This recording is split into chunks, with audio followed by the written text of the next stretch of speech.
ডিগবৈ সমজিলা আয়ুক্ত কাৰ্যালয়ৰ শুভ উদ্বোধন। অসমৰ মুখ্যমন্ত্ৰীৰ নেতৃত্বত অসম চৰকাৰে ৰাইজৰ সহায় হোৱাকৈ লোক প্ৰশাসনক জনতাৰ ওচৰ চপাই অনাৰ লগতে প্ৰশাসনিক ব্যৱস্থাক অধিক ক্ষীপ্ৰ কৰি তোলাৰ উদ্দেশ্যেৰে দ্বিতীয় পৰ্যায়ত আৰম্ভ কৰা সমজিলা ব্যৱস্থাৰ অধীনত ডিগবৈ টিংৰাইট ডিগবৈ সমজিলাৰ আজি আনুষ্ঠানিকভাৱে উদ্বোধন কৰে অসম চৰকাৰৰ শ্ৰম কল্যাণ, চাহ জনজাতি আৰু আদিবাসী কল্যাণ, শৌচাগাৰ, গৃহৰক্ষী, নাগৰিক সুৰক্ষা, কাৰাগাৰ বিভাগৰ মন্ত্ৰী ৰূপেশ গোৱালাই। ডিগবৈ বিধানসভা সমষ্টিৰ বৃহৎ অঞ্চলটোৰ উন্নয়নৰ ক্ষেত্ৰত আগুৱাই যোৱাত বহু সুবিধা হ'ব বুলি মন্ত্ৰী ৰূপেশ গোৱালাই মন্তব্য আগবঢ়ায়।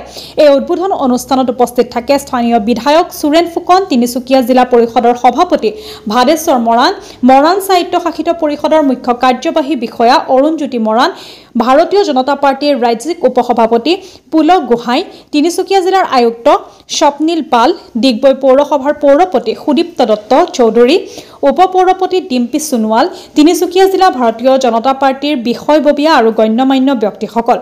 সমজিলাৰ সৰ্বোচ্চ অসামৰিক আৰু আৰক্ষী বিষয়া ৰূপে দায়িত্ব লৈছে ক্ৰমে ৰাহুল দলে আৰু হিমাংশু গোহাঁয়ে। ডিগবৈৰ পৰা নিতুমণি শইকীয়াৰ ৰিপৰ্ট, নিভাজ অসম লাইভ।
জিলাৰ সমজিলাত তাৰাম্বিতভাৱে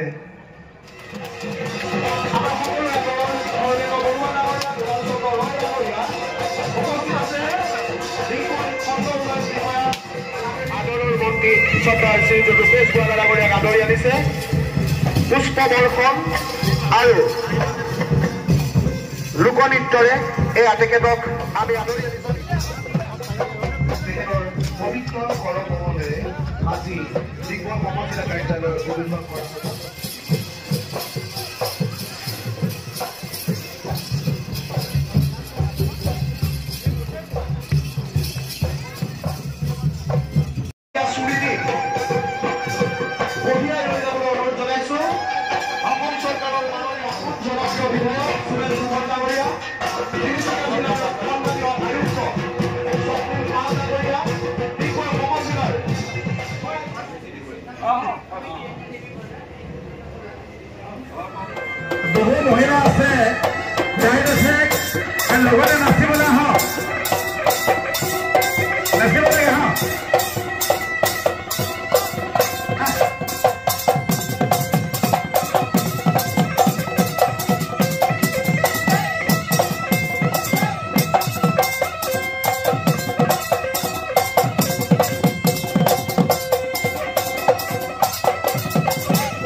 ব্যৱস্থাৰ জৰিয়তে প্ৰাৰম্ভিক গতিত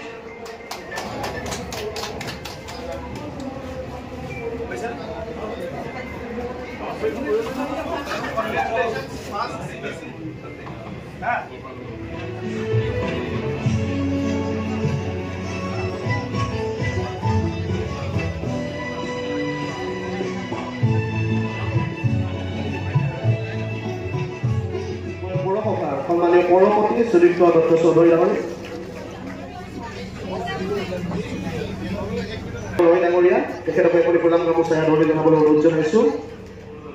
অনুষ্ঠানৰ আজিৰ শুভফলত আমাৰ মাজত উপস্থিত থকা মাননীয় মন্ত্ৰী মহোদয়, মাননীয় ডিগবৈ সমষ্টিৰ বিধায়ক মহোদয়, লগতে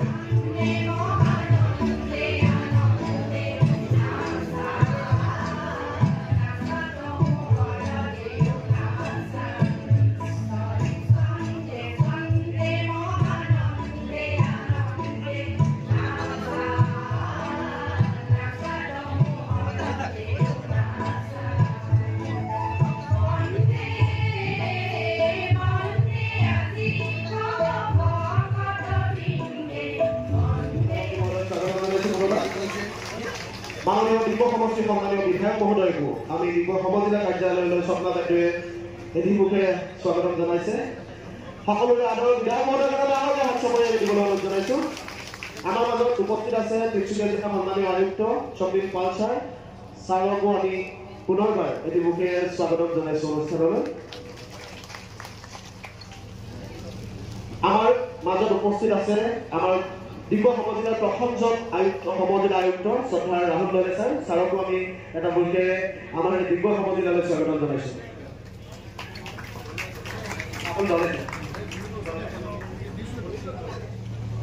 আজি এই সভাত উপস্থিত অসম চৰকাৰৰ মাননীয় মন্ত্ৰী শ্ৰীযুত ৰূপেশ ৱালা মহোদয়, ডিগবৈ সমষ্টিৰ মাননীয় বিধায়ক শ্ৰীযুত সুৰেশ ফুকন মহোদয়, CDC ডিগবৈ ৰাহুল দলে ডাঙৰীয়া, মঞ্চত উপস্থিত মান্যগণ্য ব্যক্তিসকল আৰু ডিগবৈ সমজিলাৰ ৰাইজ, 13 আগষ্ট 2025 ডিগবৈৰ কাৰণে ডিগবৈৰ প্ৰশাসনিক ইতিহাসৰ এটা গোল্ডেন ডে। আজি আমি ডিগবৈ সমজিলাখন ডিগবৈ ৰাইজে আজি আমি পালো। তেনেধৰণৰে ডিগবৈৰ আৰু কিছুমান ডেটছ মোৰ যিটো মনত পৰে ডিগবৈৰ ইতিহাসত অতি গুৰুত্বপূৰ্ণ। এটা হ'ল 1866 বৰ্ষ, যেতিয়া ডিগবৈ প্ৰথমবাৰৰ বাবে তেল খাল ড্ৰিলিং কৰা হৈছিল। দ্বিতীয় যেটো বৰ্ষ মোৰ মনত পৰে এইটো হ'ল 1901, যেতিয়া ডিগবৈ ৰিফাইনাৰীৰ স্থাপনা কৰা হৈছিল। এই দুটা ডেটৰ পৰা আজি তেল খাল যেতিয়া ইয়াতে উৎপাদন আৰম্ভ হৈছিলে তাৰ পৰা আজি অলমোষ্ট 160 বছৰ, আৰু যেতিয়া ডিগবৈ ৰিফাইনাৰী স্থাপনা কৰা হৈছিলে তাতকে আজি 125 বছৰ। আজিৰ দিনটো ডিগবৈবাসী ৰাইজে নিজৰ সমজিলা পালে। আৰু কিছুমান ডেট, যেহেতু এইটো এটা প্ৰশাসনিক মডাৰ্ণ এডমিনিষ্ট্ৰেশ্যন, ডিগবৈত যদি আমি ট্ৰেচ বেক কৰোঁ এইটো আৰম্ভ হৈছিল 1839, যেতিয়া লখিমপুৰ জিলাৰ ডিব্ৰুগড়ৰ এটা পাৰ্ট, ডিব্ৰুগড় সাব ডিভিজনৰ এটা পাৰ্ট হৈ পেলাই ডিগবৈ হৈ আছে। 1839ৰ পৰা 1971 লৈকে ডিগবৈটো লখিমপুৰ জিলাৰ এটা পাৰ্ট হিচাপে আছিল। 1971 তৃষ্ণা ফুকান বৈৰাগী বাইদেউ তেখেতকে কৰি ফুলাম গামোচা ধৰণে জনাবলৈ অনুৰোধ জনাইছোঁ। আমাৰ মাজত উপস্থিত আছে ভাৰতীয় পেনাল্টি ৰেজিমেণ্টৰ শ্ৰদ্ধাৰ ৰবি পাংগাল ছাৰ বৰদেউ ছাৰকো আমি আদৰণি জনাইছোঁ। আমাৰ মাজত উপস্থিত আছে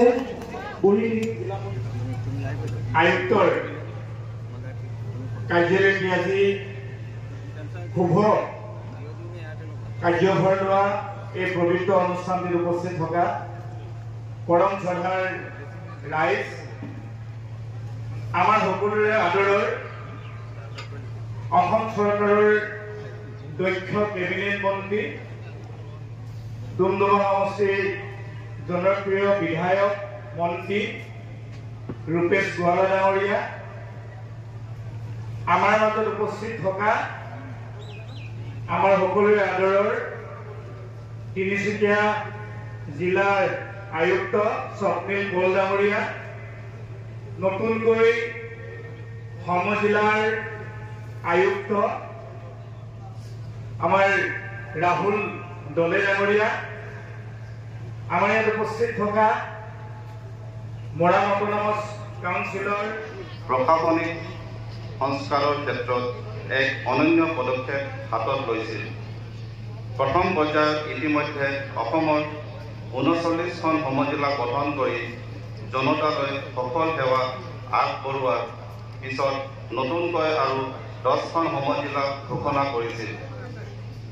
মাননীয় মুখ্যমন্ত্ৰী মহোদয় প্ৰশাসনিক দক্ষতা বৃদ্ধি, কম সময়ৰ ভিতৰত নাগৰিকলৈ সহজলভ্য সেৱা প্ৰদান, ভূমি ৰাজহ, কৰ্মচাৰী, খাদ্য আৰু অসামৰিক যোগান, পঞ্চায়ত আদি বিভিন্ন বিভাগীয় কাম কাজক সমজিলাৰ জৰিয়তে সংগঠিত ৰূপত সমাধানৰ প্ৰয়াস কৰা হৈছে। এই উদ্দেশ্য আগত ৰাখি অসম চৰকাৰে দ্বিতীয় পৰ্যায়ত পুনৰ অনুমোদন জনোৱা 10খন সমজিলাত অন্যতম ডিগবৈ সমজিলাৰ আজি মাননীয় মন্ত্ৰী মহোদয়ে আনুষ্ঠানিকভাৱে মন্ত্ৰী মহোদয় সকলোৱে হাত চাপৰি দিব। মাননীয় মন্ত্ৰী মহোদয়ক আমি স্বাগতম জনাইছোঁ। আমাৰ মাজত উপস্থিত আছে ডিগবৈ সমষ্টিৰ আমাৰ সকলোৰে আদৰৰ বিধায়ক সুৰেশ ফুকন ডাঙৰীয়া, তেখেতকো স্বপ্না বাইদেউ এখনি ফুলাম গামোচাৰে আদৰণি জনাব।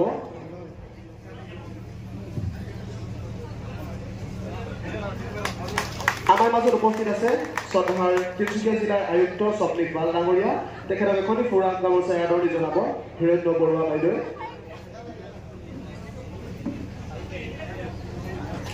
আমাৰ মাজত উপস্থিত আছে আমাৰ সকলোৰে আদৰৰ ডিগবৈ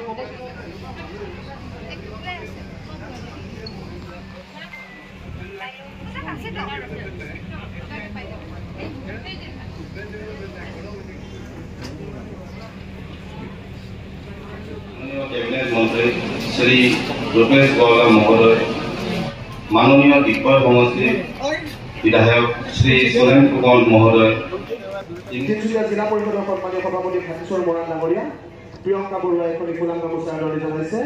আমাৰ মাজত উপস্থিত আছে অৰুণজ্যোতি মৰাণ, শ্ৰদ্ধাৰ মুখ্য কাৰ্যবাহী বিষয়া মৰাণ স্বায়ত্তশাসিত হিত পৰিষদ, তেখেতকো এখনি ফুলাম গামোচাৰে আদৰণি জনাবলৈ অনুৰোধ জনাইছোঁ।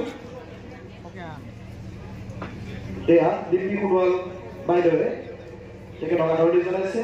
আমাৰ মাজত উপস্থিত আছে বিশিষ্ট সমাজ প্ৰথমবাৰ কাৰণে পালোঁ এগৰাকী সমজিলাৰ আয়ুক্ত ৰাহুল দলে ডাঙৰীয়া।